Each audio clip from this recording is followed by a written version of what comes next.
ভাঙড় যদি নিজের ভোট নিজে দিতে পারে তাহলে ভাঙড় 6 মারবে, 4 মারবে না। 6 মারার জন্য প্রস্তুত হন সবাই মিলে। ভোটের দিন দেখা হবে। এই 10-15 দিন দাঁতে দাঁত চেপে আমাদের কর্মীরা বাড়ি বাড়ি যাবেন। প্রতিটা রাস্তা, প্রতিটা ফ্লেক্স, প্রতিটা ঝান্ডা। আজকেও মিছিলে আসার সময় শুনছিলাম কারা যেন ঝান্ডা খুলে দেওয়ার চেষ্টা করেছে, আমাদের লোকেরা আবার লাগিয়ে দিয়েছে। আবার যদি ঝান্ডা খোলার চেষ্টা করে আবার সেই ঝান্ডা লাগিয়ে দিন, তারপরে যদি খোলে আবার ঝান্ডা লাগিয়ে দিন। লাল ঝান্ডায় মুড়ে দিতে হবে এলাকা।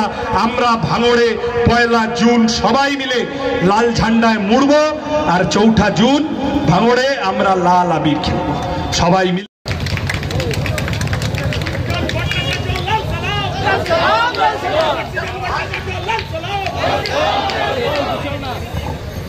কমরেড সভাপতি এখানে উপস্থিত,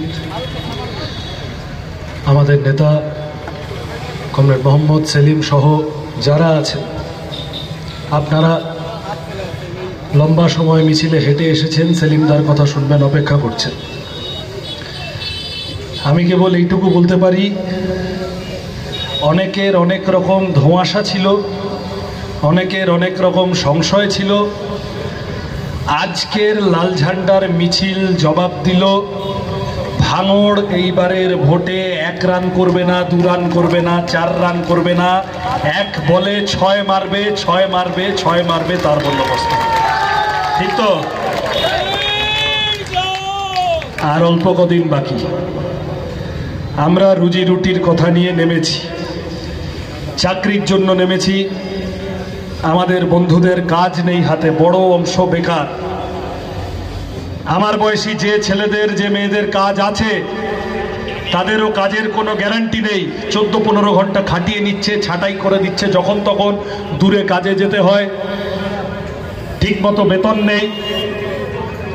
সংসদে সুযোগ পেলে প্রথম দিন সবার জন্য কাজের অধিকারকে মৌলিক অধিকার করার কথা বলবো, সেই জন্য লড়াই করব।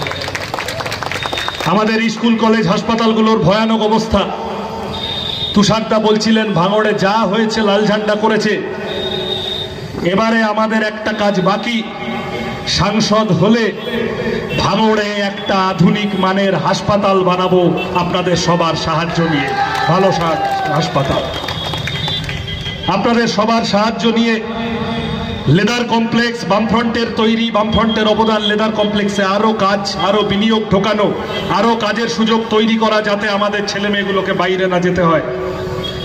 যদি সুযোগ পাই, আমাদের গর্ব পূর্ব কলকাতা জলাভূমি, ইস্ট কলকাতা ওয়েটল্যান্ড তৃণমূলের হাতে পড়ে, জমি লুটেরাদের হাতে পড়ে নষ্ট হয়ে যাচ্ছে, ধ্বংস হয়ে যাচ্ছে।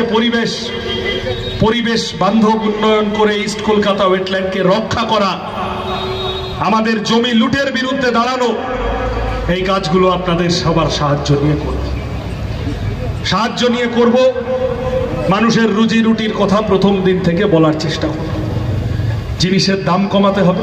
পেট্রোল, ডিজেল, রান্নার গ্যাস থেকে শুরু করে মোবাইল রিচার্জের টাকা, দুধ, ওষুধ, ইলেকট্রিসিটি, ট্রেনের প্ল্যাটফর্ম টিকিট, সব কিছুর দাম বেড়েছে। তৃণমূল বিজেপি এইসবের কথা বলবে না। তাহলে আদানি আম্বানিদের থেকে বেশি বেশি নিয়ে গরিবের জন্য, মধ্যবিত্তের জন্য জিনিসের দাম কমানোর লড়াই করার চেষ্টা করব। রাস্তা, জল, আলো, নিকাশি, যা সমস্যা মানুষের করার চেষ্টা করব, সমাধান করার চেষ্টা করব।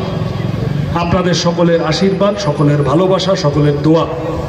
ভাঙড় শান্তিপ্রিয় জায়গা, ভাঙড়ের মানুষ শান্তি চান। এইবারের ভোটে বাইরে থেকে যারা ভাঙড়কে মধুভাণ্ডার হিসেবে দেখে গুন্ডামি করতে আসছে, মস্তানি করতে আসছে, আমাকে সাংবাদিক বন্ধুরা এসেছিল, বলল দাদা ওদের মিছিলে নিয়ে গিয়ে খুব মাংস ভাত খাওয়াচ্ছে। আমি বললাম তো ভালোই তো, খারাপ কি? একদিন মাংস ভাত খেতে গেলে তৃণমূলের সাথে থাকুন, 365 দিন পেট পুরে খেতে গেলে লাল ঝান্ডার সাথে থাকতে হবে, লাল ঝান্ডার সাথে থাকতে হবে। সেই কাজ করব আমরা সবাই মিলে। বাইরের লোকেদের আটকে দেব, আর এখানে যারা ধোঁয়াশা, সংশয়, অনেক কিছু তৈরি করার চেষ্টা করেছে, আমার বিনম্র আবেদন সবার কাছে, আজকের মিছিলও জানান দিল এ পুকুরের ভোট না, সমুদ্রের ভোট। এই ভোটে বিজেপির কোনো গল্প নেই, আর যেখানে যাই হোক আমি জানি না, কিন্তু এখানে বিজেপির জেতার কোনো গল্প নেই। তাহলে তৃণমূলকে হারাতে হবে। আর 7টা বিধানসভা জুড়ে যারা হাতে কাস্তে নিয়েছে তারাই ঘাস ফুলের বিষ উপড়ে দিতে পারে, তলা থেকে কেটে দিতে পারে। ঘাস কেটে দিলে গরু এমনি এমনি চলে যাবে। লাল ঝান্ডাকে শক্তিশালী করুন। ভাঙড়ের মাটিতেও ভোট কাটাকাটি হলে, অন্য কিছু হলে, তৃণমূলের সুবিধা হলে আইএসএফ এর বন্ধুদের জন্যও ভালো হবে না, আর মানুষের জন্যও ভালো হবে না। তার খুব সম্ভাবনা নেই। যত দিন যাচ্ছে ভাঙড় প্রস্তুত হচ্ছে, গোটা যাদবপুর প্রস্তুত হচ্ছে, চমকে দেওয়ার মতো ফল করবে। এখন দাঁতে দাঁত চেপে আমাদেরকে ভোটের দিনটা লড়তে হবে। মোহাম্মদ সেলিম পথ দেখিয়েছেন, কেউ যদি তোমার ভোট লুট করতে আসে বুথের ভেতর ঢোকো, ঘাটটা ধরো, বার করে দাও বুথ থেকে। মানুষের ভোট দেওয়ার অধিকার মানুষকে তৈরি করতে হবে। আমরা আছি, আমাদের পার্টি আছে। পুলিশ প্রশাসন যারা আছেন তাদেরকে অনুরোধ করব, নিরপেক্ষ থাকুন, নিরপেক্ষ থাকুন। তৃণমূলের সরকার বেশি দিন থাকবে না। আপনার এখন যা বয়স, আপনার আরো কিছুদিন চাকরি আছে। রিটায়ারমেন্টের আগে গিয়ে কাগজপত্র আটকে যাবে। পুরনো হিস্ট্রি দেখে দেখবে ও মা এত তৃণমূলের দালালি করতো, ভালো হবে না আপনার জন্য। সিদ্ধারা সোজা রেখে উর্দির সম্মান রক্ষা করুন। যা ফলস কেস আছে, যা আমাদের লোকেদের ওপর অত্যাচার আছে, ওগুলো এখন আর করার চেষ্টা করবেন না। আমরা সবাই মিলে ভাঙড়ে শান্তি ফেরানোর লড়াই লড়ছি। আপনাদের প্রত্যেকের সমর্থন চাই। ভাঙড়ে ভোটের দিন শান্তিপূর্ণভাবে ভোট হোক, সবাই মিলে ভোট হোক। আমি যে কথা যেখানে যাচ্ছি হাজারো মানুষের জমায়েত হচ্ছে, দেখছেন আপনি তাকে।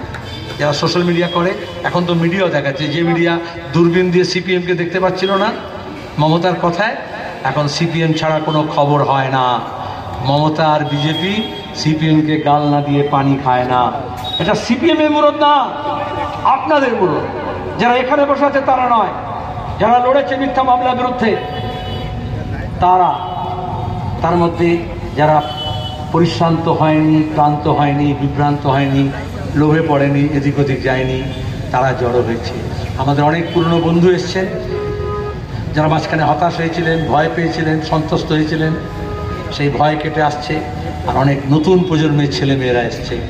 ইনসাফ ব্রিগেড দেখেছিলেন ব্রিগেড প্যারেড গ্রাউন্ডে, ওই মীনাক্ষীরা সেই জন্য যেটা করেছিল, যুব সংগঠন।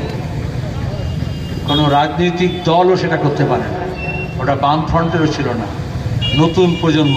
কারণ এই দেশটার যদি দশা পাল্টাতে হয়, দিশা পাল্টাতে হবে। আর এই জন্যই আমরা নতুন উদ্যমে আপনাদের কাছে এসেছি, আপনাদের সাথ চাই। আমি নিজে একসময় ইন্টালির এমএলএ ছিলাম, আমি নিজে পাক সার্কাসে, আমি নিজেই আমাদের এই সব জায়গায় আপনারা জানেন সরাসরি মানুষের সঙ্গে যোগাযোগ আছে। আপনাদের বিপদে আপদে, লড়াইয়ে সংগ্রামে, পুলিশের মোকাবিলা করা হোক, মস্তানির মোকাবিলা করা হোক, সন্ত্রাসের মোকাবিলা হোক, সৃজন ভট্টাচার্যকে আপনারা এমপি করলে, আসো সৃজন ভট্টাচার্যকে কাস্তে হাতুড়ি তারায় ভোট দিলে মোহাম্মদ সেলিমকে একজন এক্সট্রা এমপি বোনাসে পাবেন। বলে না, সাবানের সঙ্গে শ্যাম্পু ফ্রি, শ্যাম্পুর সঙ্গে সাবান ফ্রি, সৃজনের সঙ্গে সেলিম ফ্রি পাবে। ভাঙড় হবে লড়াই, পেছনে হবে লড়াই, একসাথে হবে। ধন্যবাদ। ইনকলাব জিন্দাবাদ।